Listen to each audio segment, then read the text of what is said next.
Is this thing on?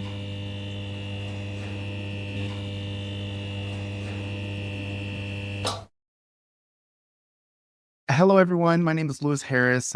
Thank you for joining us today on Record in Progress, the podcast that I created in the wake of the 2024 election, because I felt like I could have done more to see the election go the way I wanted to see it go.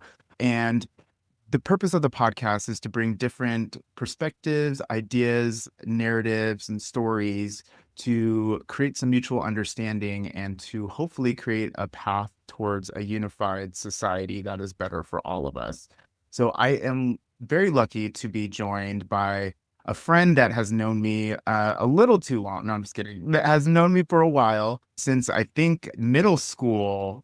Yeah, was it before middle school? It's been a minute. It wasn't before middle school because I didn't move to Marysville till middle school, but it's been a while, man. Been since middle school, which is a long time. I am 37 years old. She is, of course, a young 24-year-old who buys time. No, I'm just kidding. I was always taught never to do age with a woman. So Which I totally respect and love, but I have to say my 30s have kicked so much ass that I'm so happy to be 37. I would never want to be in my 20s. I know, me neither. It's like I can hardly do anything. I don't even know what's going on in my 20s. Yeah, for real. You don't even know who you are in your 20s. So, okay, thank you for joining. Could you introduce yourself? Yeah, so my name is Karcy Lawson, and I think your next question is how I identify. Yeah, and there's no prescription on that. Yeah, So, yeah. however you identify, please. Yeah. So I think the kids call it a cis white female. Yeah. And I live in Colorado, in the Denver area. Excellent. Yeah. That's great. And so, what do you do? I work for a general contractor and I do a mix of marketing and accounting and photography and client satisfaction. And I'm on the leadership team there. So it's a small company. So it gives me a lot of opportunity to just try everything. So, question, construction company. So, like contractor. So, is it like residential, commercial, or do you all Yeah, do we all of do. it? Yeah, we do outdoor living. So we do like decks and pergolas and patio covers and all that stuff. Oh, okay. You and I might Yeah. have to have a separate conversation. I have a friend who does cable railing, and I'll cut I this out. saw your post. Yeah, I know. And don't cut it out. It's great. Yes, Fun. My ears perked up when I never thought in my life my ears would perk up hearing the words cable railing, but this is where we are. that's great. That's how you're a professional. Every right word. You get excited about these things. Outdoor living, which is great. I'm a Yeah. big fan of make your home your sanctuary. So, like, Yeah, me you know what I mean? too. We love doing that for people. And in Colorado, it's like, what better place, honestly? Awesome. So here's the next question is what is a credential that you use most often to sell yourself on job applications? Probably my photography skills. I've done a lot with that in my life. And so I think that's probably what I would use to sell myself. But I think, if I'm being honest, a part of me has always just hoped I could just get in the door and then just charm them with my personality. It's been like my tactics. So Yeah. That's excellent. That's I excellent. think that Charlie? goes pretty far. Yeah. It does. It really does in this world. For any folks who are entering into the job market, any young folks who are graduating high school who might be listening to this, know how to deal with people. It matters. It will take you Yes. very far in this world.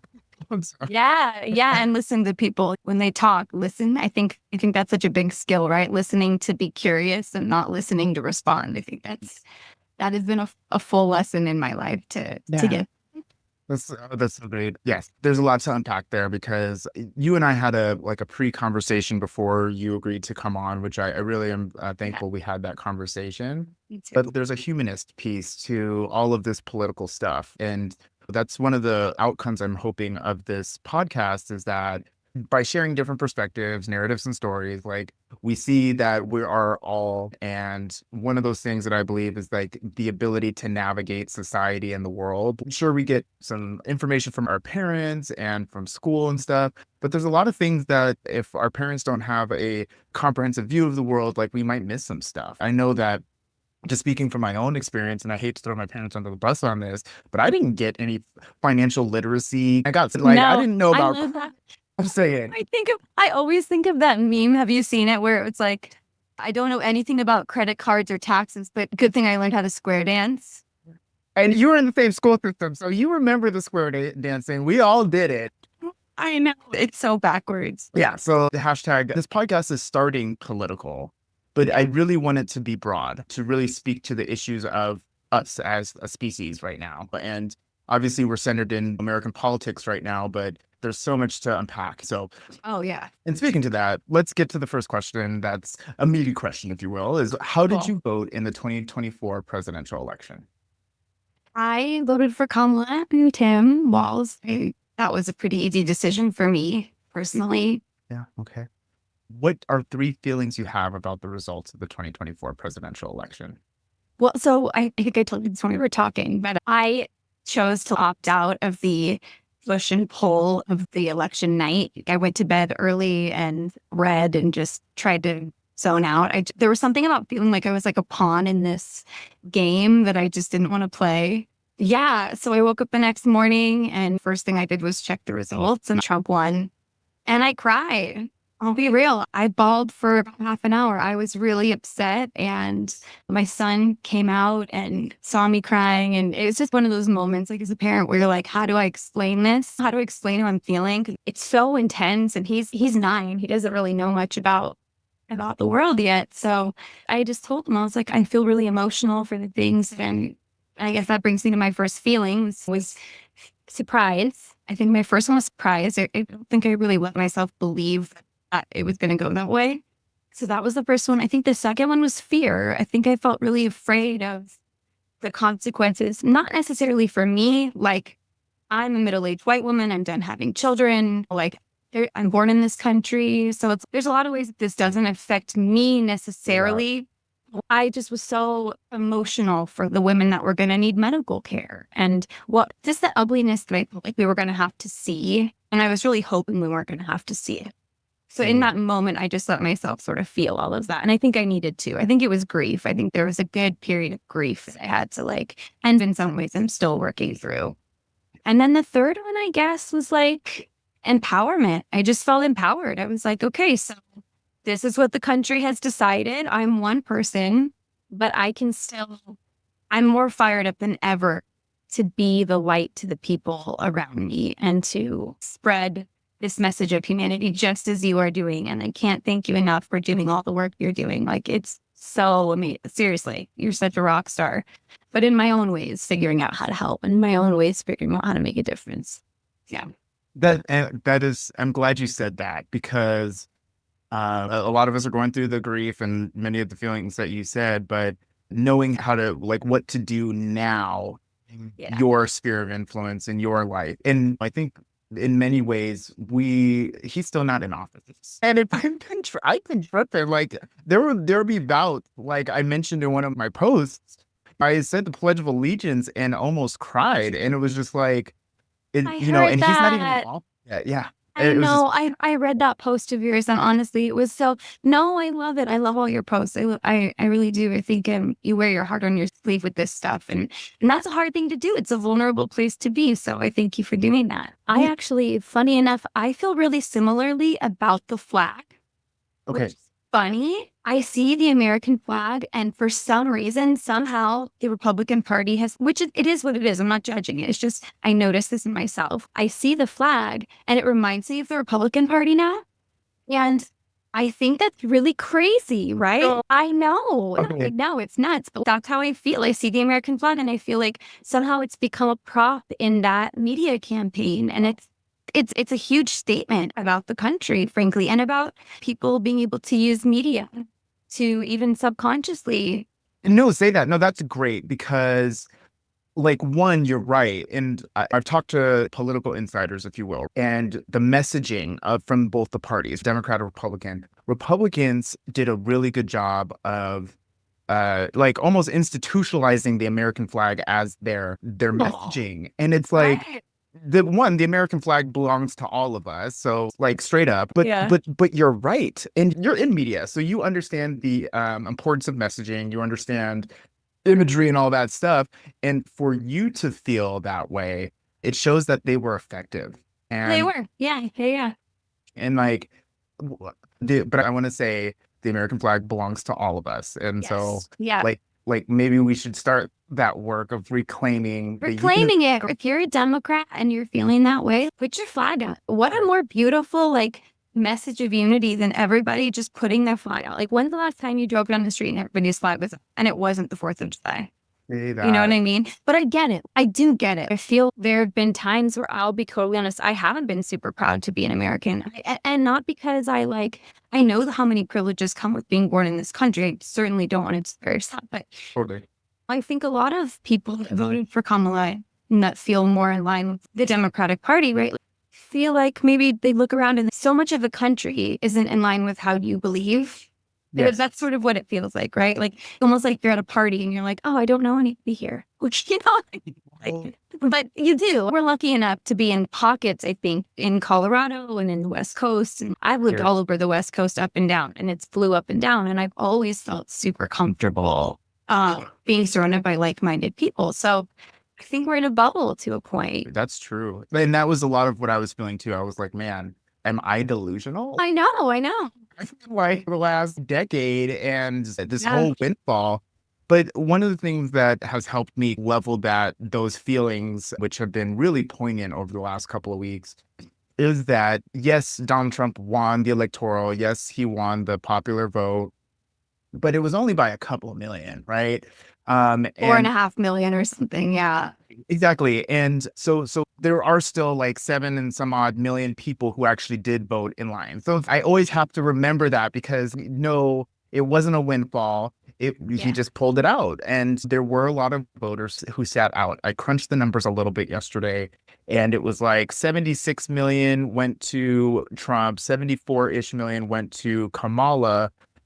And so that's around 150 million, but there's 350 million people in this country. And so half the vote, it was like only 43% of people actually voted, which is huge. That's so interesting. And I know I listened to one of your other podcasts, Karsten, and he didn't vote in the presidential because he didn't feel comfortable choosing either one. And I'm guessing there's a lot of people that felt that way. Certainly, it wasn't a hard decision for me. If there were maybe some other issues on the table, it could have been. I think if it was a different Republican candidate, and they had really good platforms and policies and human rights were a priority. I'm sure that it would have been closer, I guess is what I'm saying. It was. Interesting. Yeah. So the next question is, what do you fear most about the Trump presidency? And you may have alluded to some of this already. What I fear most is that he will go through with a lot of the things he said he would do, and that humanity, I think, will get super, super ugly, like mass deportations and women passing away because they don't have access to healthcare. Those are really two of the big things that I think about when I think about immediate threat.